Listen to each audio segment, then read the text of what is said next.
C'était probablement là depuis très longtemps, puisque je dessine depuis presque toujours. Enfin, j'ai toujours pratiqué le dessin. Une sorte de dessin comme ça pour me détendre, pour oublier que j'écris des notes, quoi. De façon très stricte, très droite, très contrainte, avec un contrôle très particulier sur l'encre, les gommes, le papier, le noir, le blanc.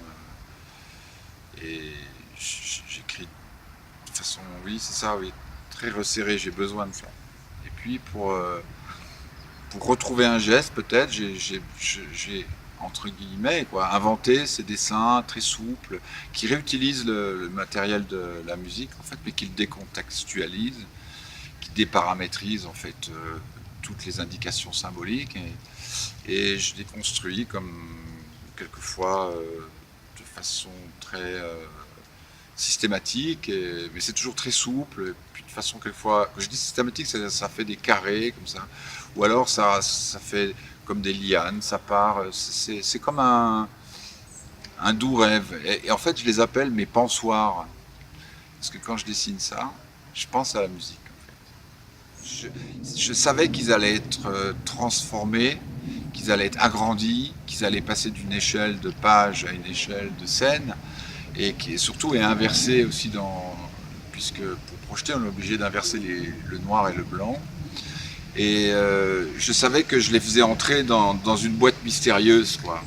Que quelque chose tout d'un coup allait partir et peut-être dans une dimension très volumétrique.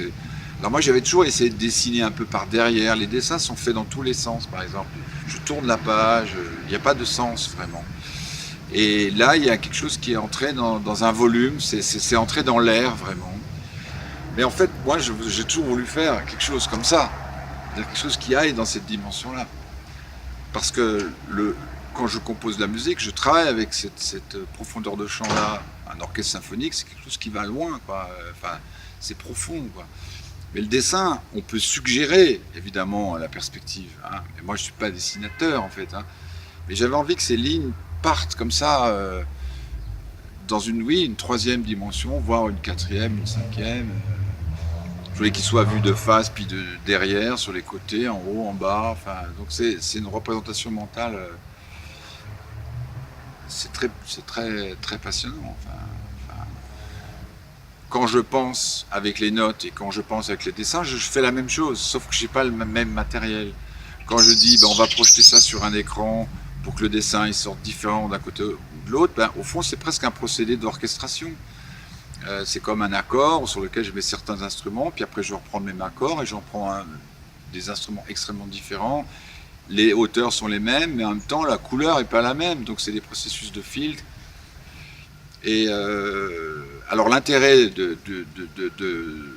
la machine comme elle est, enfin, et du logiciel Yanix qu'on utilise, c'est que ces dessins peuvent être transformés, enfin, on peut en mettre d'autres. Donc je sais qu'aujourd'hui, je vais en refaire certains ou en proposer une autre série, parce que je vois maintenant comment mieux faire, quoi. Alors le son, pour des raisons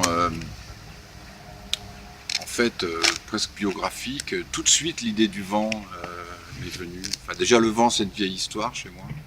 J'en ai mis partout dans mes opéras. Enfin, je les trafique, je les fais, je les filtre. Enfin, la musique, c'est des vibrations d'air, donc c'est comme une super musique en fait, je trouve. Et c'est très fascinant de sculpter le vent comme on a fait, c'est-à-dire d'aller d'aller chercher des vrais vents de tous les pays du monde. On a des banques de sons incroyables. Et puis de faire une petite sculpture comme ça avec du pur vent. J'ai pas cherché à faire de relations plus compliquées que ça. C'était un désir, quoi. Voilà, c'est comme ça.